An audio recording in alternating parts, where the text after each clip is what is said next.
were expected to our own, let's say, understand. I have. I cannot. Everyone. Yes. I just wanted to understand. So this is the hate which is going on the 2 to 5% population community in India. That is a Brahmin community. Right. Whether they really tortured the lower class the way they are projecting right now, because we have been taught from very long time they are the backbones in the society, right, to learn, to support, to help the kingdom for its flourish and to have a proper systematic approach in the society. Right. But today we have become more than like a Dalits. I'm just telling you the facts. So there is no reservation for us, no opportunities in the job, nothing. So we have been ousted from the society. I just wanted to understand whether this all happened after Ambedkar's strong intervention in the caste system, or just he wanted to focus on this aspect. So I just wanted to understand where it all started. So we are the sufferers right now. So right. So I'll give you a slightly different answer. So when you think of Mahabharata and you think of instances of casteism in Mahabharata, what are the examples that come to mind?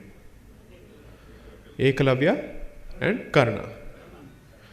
Why aren't we told that all the casteist abuses hurled at Dronacharya when he was in the battlefield?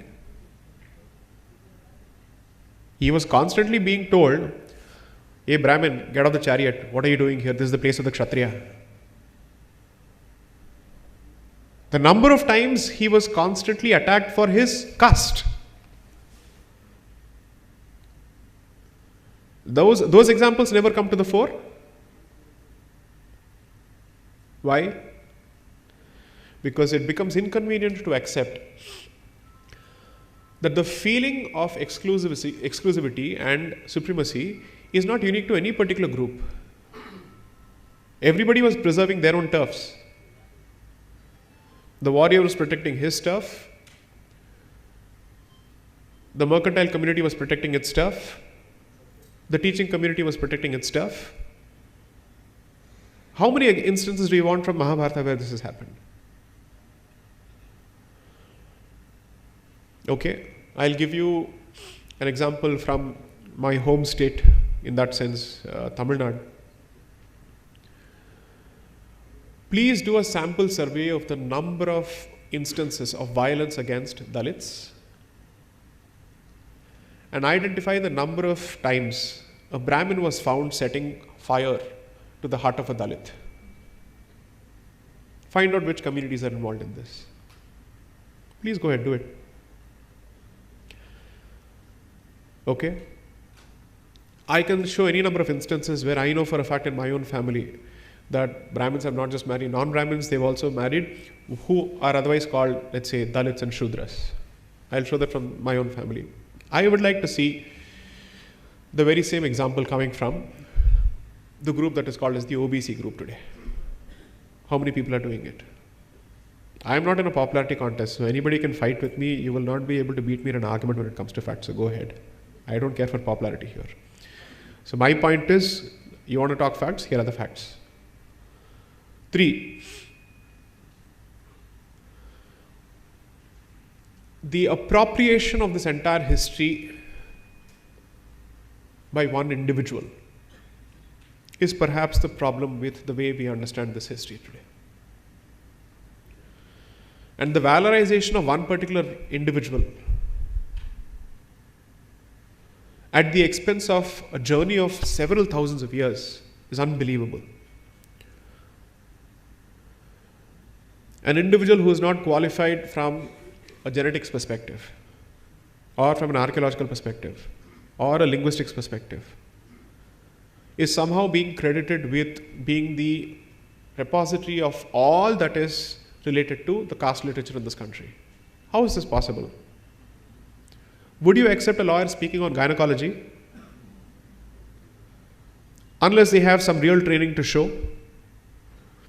I don't have any training in history, which is why I have to compensate in my books through multiple citations, so that I stand on the works of others who are credible. Otherwise, I have really no standing to speak on history as a lay student of history.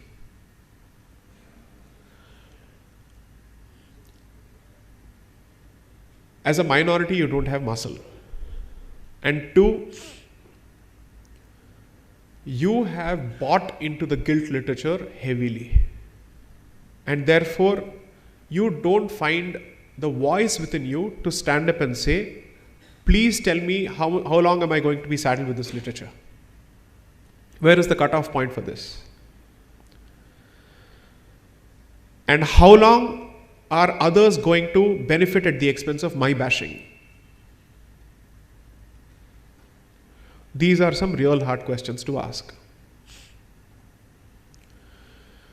But here's what I would say.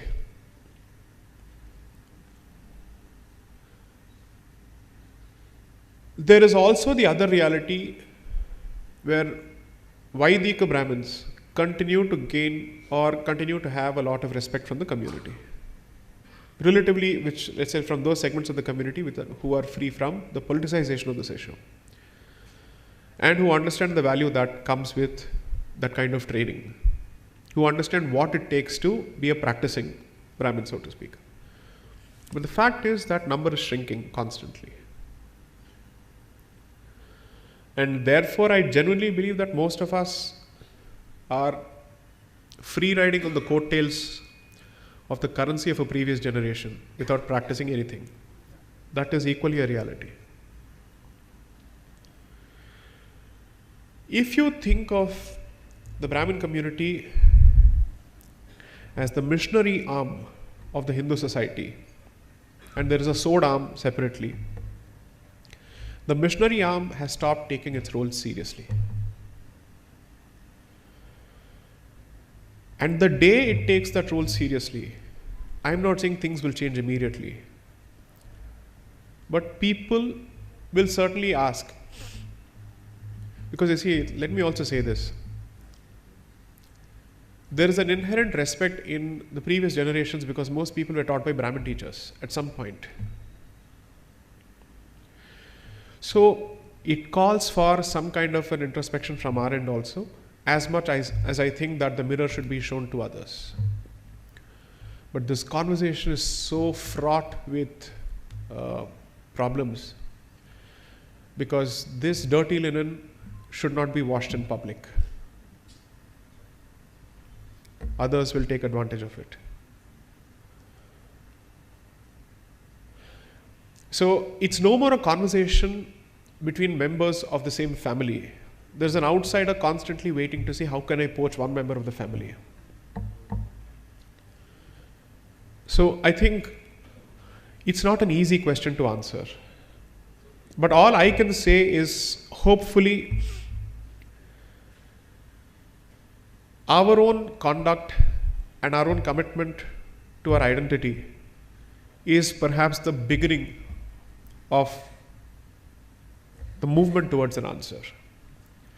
As long as you think of this as an identity which is legal in nature as opposed to a practicing identity, you may continue to find yourself in this position. Next.